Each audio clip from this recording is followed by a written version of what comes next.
Welcome to Ash cooking channel. ನಾವಿವತ್ತು ಯಾವುದೇ ಮಸಾಲೆ ಪದಾರ್ಥಗಳನ್ನು ರುಬ್ಬದೆ ತುಂಬ ಸುಲಭವಾಗಿ ಮದುವೆ ಮನೆ ರೀತಿಯಲ್ಲಿ ಮಾಡಬಹುದಾದಂತಹ ತರಕಾರಿ ಸಾಂಬಾರನ್ನ ಮಾಡ್ತಾ ಇದ್ದೇವೆ. ಇದನ್ನು ಮಾಡೋದು ತುಂಬಾ ಸುಲಭ. ಇದನ್ನು ಮಾಡಲಿಕ್ಕೆ ನಾನಿಲ್ಲಿ 1 ಕಪ್ ಆಗುವಷ್ಟು ಮಸೂರ್ ದಾಲ್, ಒಂದು ಚಿಕ್ಕ ಕಪ್ಪಿನಲ್ಲಿ ಸಾಂಬಾರ್ ತೊಗರಿಬೇಳೆ ಹಾಗೂ 1 ಟೊಮ್ಯಾಟೊ, 1 ಈರುಳ್ಳಿ ಹಾಗೂ ತರಕಾರಿ ಸಾಂಬಾರುಗಳಿಗೆ ಬಳಸುವಂತಹ ಮಸಾಲ ಪೌಡರನ್ನು ತಗೊಂಡಿದ್ದೇನೆ. ಹಾಗೂ ಒಗ್ಗರಣೆಗೆ ಬೇಕಾಗುವಂತಹ ಕರಿಬೇವು, ಒಣಮೆಣಸಿನಕಾಯಿ, ಈರುಳ್ಳಿ, ಬೆಲ್ಲ, ಚಿಟಿಕೆಯಷ್ಟು ಇಂಗು ಮತ್ತು ಜೀರಿಗೆ. ಮತ್ತು ಇಲ್ಲಿ ನಾನು ತರಕಾರಿಗಳಿಗೆ 1 ಕಪ್ ಕ್ಯಾರೆಟ್, ಬೀನ್ಸ್, ಆಲೂಗೆಡ್ಡೆ ಹಾಗೆ ಒಂದು ಅರ್ಧದಷ್ಟು ಮಾವಿನಕಾಯಿಯನ್ನು ಸಹ ತಗೊಂಡಿದ್ದೇನೆ. ಮತ್ತು ನಾನಿಲ್ಲಿ ಒಂದು ಕುಕ್ಕರ್ಗೆ 2 ರೀತಿಯ ತೊಗರಿಬೇಳೆಯನ್ನು ಸಹ ಆ್ಯಡ್ ಮಾಡ್ತಾ ಇದ್ದೇನೆ.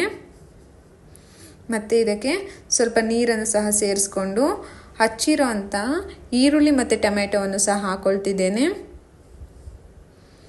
ಹಾಗೆ ಸ್ವಲ್ಪ ಕರಿಬೇವು ಮತ್ತು ಎಣ್ಣೆಯನ್ನು ಸಹ ಸೇರಿಸ್ಕೊಳ್ತೇನೆ. ಇದನ್ನು ನಾವು 3 ರಿಂದ 4 ವಿಸಿಲ್ ಹಾಕಿಸ್ಕೊಬೇಕಾಗುತ್ತೆ.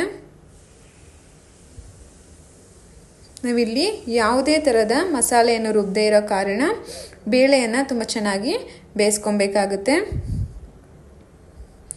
ನಿಮಗೆ ನಮ್ಮ ವಿಡಿಯೋಗಳು ಇಷ್ಟ ಆದರೆ ನಮ್ಮ ವಿಡಿಯೋನ ಶೇರ್ ಮಾಡಿ, ಹಾಗೆ ಇದೇ ಥರದ ವಿಡಿಯೋಗಳಿಗಾಗಿ ನಮ್ಮ ಚಾನಲ್ನ ಸಬ್ಸ್ಕ್ರೈಬ್ ಮಾಡಿ. ನೆಕ್ಸ್ಟ್ ಇದನ್ನು ನಾನು 3 ರಿಂದ 4 ವಿಸಿಲ್ ತೆಗಿತೇನೆ. ನೆಕ್ಸ್ಟ್ ನಾವು ಇನ್ನೊಂದು ಕಡೆ ತರಕಾರಿಗಳನ್ನು ಬೇಯಿಸ್ಕೊಳ್ಳೋಣ. ನಾನಿಲ್ಲಿ ತರಕಾರಿಗೆ 3 ಥರದ ತರಕಾರಿಯನ್ನು ತಗೊಂಡಿದ್ದೇನೆ. ನಿಮಗೆ ಬೇಕಾದರೆ ಇನ್ನೊಂದು 2 ತರಕಾರಿಗಳನ್ನು ಆ್ಯಡ್ ಮಾಡ್ಕೊಬೋದು. ನಾನಿಲ್ಲಿ ನುಗ್ಗೆಕಾಯನ್ನು ಮಿಸ್ ಮಾಡಿದ್ದೇನೆ. ನಿಮಗೆ ಬೇಕು ಅನಿಸಿದ್ರೆ ಅದನ್ನು ಸಹ ಆ್ಯಡ್ ಮಾಡ್ಕೊಬೋದು. ಅದು ಹಾಕೋದ್ರಿಂದ ಸಹ ತುಂಬ ಚೆನ್ನಾಗಿ ಬರುತ್ತೆ ಇನ್ನು ಸಾಂಬಾರು. ನಾನಿಲ್ಲಿ ತರಕಾರಿ ಮುಳುಗುವಷ್ಟು ನೀರನ್ನು ಹಾಕ್ಕೊಳ್ತಾ ಇದ್ದೇನೆ. ನೆಕ್ಸ್ಟ್ ಇದಕ್ಕೆ ನಾನು 2 ರಿಂದ 3 ಟೇಬಲ್ ಸ್ಪೂನ್ ಆಗುವಷ್ಟು ಸಾಂಬಾರ್ ಪೌಡರನ್ನು ಸೇರಿಸ್ಕೊಳ್ತಾ ಇದ್ದೇನೆ. ಹಾಗೂ ತರಕಾರಿಗೆ ಬೇಕಾಗುವಂತಹ ಉಪ್ಪನ್ನು ಸಹ ಹಾಕ್ಕೊಳ್ತಾ ಇದ್ದೇನೆ. ನೀವು ಇದನ್ನು ವಿಸಿಲಾದರೂ ತೆಗೆಸ್ಬೋದು ಅಥವಾ ನೀವು ಹಾಗೆ ಸಹ ಬೇಯಿಸ್ಬೋದು. ನಾನು ಇಲ್ಲಿ 1 ವಿಸಿಲನ್ನು ತೆಗೊಳ್ತಾ ಇದ್ದೇನೆ. ನೋಡಿ, ಇಲ್ಲಿ ತೊಗರಿಬೇಳೆ ಬೆಂದಿದೆ. ನಾನು ಇದನ್ನು ಸ್ವಲ್ಪ ಸ್ಮ್ಯಾಶ್ ಮಾಡ್ಕೊಳ್ತಾ ಇದ್ದೇನೆ. ನಾವು ಮಸಾಲೆ ರುಬ್ಬದೇ ಇರೋ ಕಾರಣ ತೊಗರಿಬೇಳೆಯನ್ನು ತುಂಬ ಚೆನ್ನಾಗಿ ಬೇಯಿಸ್ಕೊಬೇಕಾಗುತ್ತೆ. ಇಲ್ಲ ಅಂದರೆ ಸಾಂಬಾರು ಅಷ್ಟಾಗಿ ಚೆನ್ನಾಗಿ ಬರೋದಿಲ್ಲ. ನೀವು 2 ಥರದ ಬೇಳೆಯನ್ನು ಯೂಸ್ ಮಾಡೋದ್ರಿಂದ ಸಾಂಬಾರು ತುಂಬ ಚೆನ್ನಾಗಿ ಬರುತ್ತೆ. ಈಗ ನಾನು ಬೆಂದಿರೋ ಅಂಥ ಬೇಳೆನ ತರಕಾರಿ ಹಾಕಿರುವಂತಹ ಪಾತ್ರೆಗೆ ಹಾಕೊಳ್ತಾ ಇದ್ದೇನೆ. ನೀವು ಇದು ಸಾಂಬಾರಿನ ಥಿಕ್ನೆಸ್ಸನ್ನು ನೋಡಿಕೊಂಡು ನಿಮಗೆ ಯಾವ ಪ್ರಮಾಣದಲ್ಲಿ ಸಾಂಬಾರು ಬೇಕಾಗುತ್ತೆ ಅಂತ ನೋಡಿ ಅದಕ್ಕೆ ಸ್ವಲ್ಪ ನೀರನ್ನು ಆ್ಯಡ್ ಮಾಡ್ಕೊಬೇಕಾಗತ್ತೆ. ಇಲ್ಲಿ ತುಂಬಾ ಗಟ್ಟಿ ಇರೋದ್ರಿಂದ ನಾನು ಇನ್ನೂ ಒಂದು ಸ್ವಲ್ಪ ನೀರನ್ನು ಆ್ಯಡ್ ಮಾಡ್ಕೊಳ್ತಾ ಇದ್ದೇನೆ. ನಾವು ಬೇಳೆಯನ್ನು ಯೂಸ್ ಮಾಡಿರೋದ್ರಿಂದ ಸಾಂಬಾರು ಗಟ್ಟಿ ಬರುತ್ತೆ.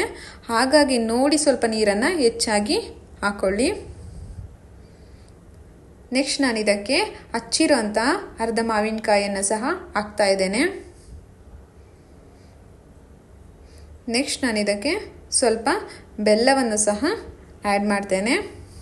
ಬೆಲ್ಲ ಹಾಕೋದ್ರಿಂದ ಸಾಂಬಾರು ತುಂಬಾ ರುಚಿಯಾಗಿ ಬರುತ್ತೆ. 2 ರಿಂದ 3 ಪೀಸ್ ಆಗೋಷ್ಟು ಬೆಲ್ಲ ಹಾಕಿದರೆ ಸಾಕಾಗುತ್ತೆ. ತುಂಬ ಜಾಸ್ತಿ ಹಾಕಬೇಡಿ, ಸಾಂಬಾರ ಮೇಲೆ ಸ್ವೀಟ್ ಬಂದುಬಿಡುತ್ತೆ. ಕ್ಯಾರೆಟು ಸಹ ಸ್ವೀಟ್ ಇರುತ್ತೆ. ಹಾಗಾಗಿ ನೋಡಿಕೊಂಡು ಬೆಲ್ಲನ ಹಾಕೊಳ್ಳಿ. ಇನ್ನೊಂದು ಕಡೆ ನಾನು ಒಗ್ಗರಣೆಯನ್ನು ರೆಡಿ ಮಾಡ್ಕೊಳ್ತಾ ಇದ್ದೇನೆ. ಆದಷ್ಟು ತರಕಾರಿ ಸಾಂಬಾರುಗಳಿಗಾಗಲಿ ಯಾವುದೇ ಥರದ ಸಾಂಬಾರಿಗೆ ಮೇಲಿಂದ ಒಗ್ಗರಣೆ ಹಾಕೋದ್ರಿಂದ ಸಾಂಬಾರು ತುಂಬಾ ಘಮ ಘಮ ಅಂತ ಬರುತ್ತೆ. ನಾನಿಲ್ಲಿ ಸಾಂಬಾರಿಗೆ ಒಗ್ಗರಣೆಗೆ ನಾನಿಲ್ಲಿ ಸಾಸಿವೆ, ಜೀರಿಗೆ ಹಾಗೂ ಒಣಮೆಣಸಿನಕಾಯಿ ಮತ್ತು ಸಾಂಬಾರು ಈರುಳ್ಳಿಯನ್ನು ಹಾಕ್ಕೊಂಡಿದ್ದೇನೆ. ಬೇಕು ಅನಿಸಿದ್ರೆ ನೀವು ಈರುಳ್ಳಿನ ಸ್ಕಿಪ್ ಮಾಡ್ಬೋದು ಅಥವಾ ನಾರ್ಮಲ್ ಈರುಳ್ಳಿಯನ್ನು ಸಹ ಹಾಕೊಬೋದು. ಹಾಗೆ ಸ್ವಲ್ಪ ಕರಿಬೇವು ಹಾಗೆ ಹಿಂಗನ್ನು ಸಹ ಹಾಕ್ತಾ ಇದ್ದೇನೆ. ಬೇಳೆ ಸಾಂಬಾರುಗಳಿಗೆ ಹಿಂಗು ಹಾಕೋದ್ರಿಂದ ಅದರ ರುಚಿ ತುಂಬಾ ಚೆನ್ನಾಗಿ ಬರುತ್ತೆ. ಚಿಟಿಕೆ ಆಗುವಷ್ಟು ಹಿಂಗನ್ನು ಸಹ ಸೇರಿಸ್ತಾ ಇದ್ದೇನೆ. ನೋಡಿ, ಒಗ್ಗರಣೆ ರೆಡಿ ಆಗಿದೆ. ನೆಕ್ಸ್ಟ್ ಇವಾಗ ನಾವು ಇದನ್ನು ಸಾಂಬಾರಲ್ಲಿ ಹಾಕೋಣ.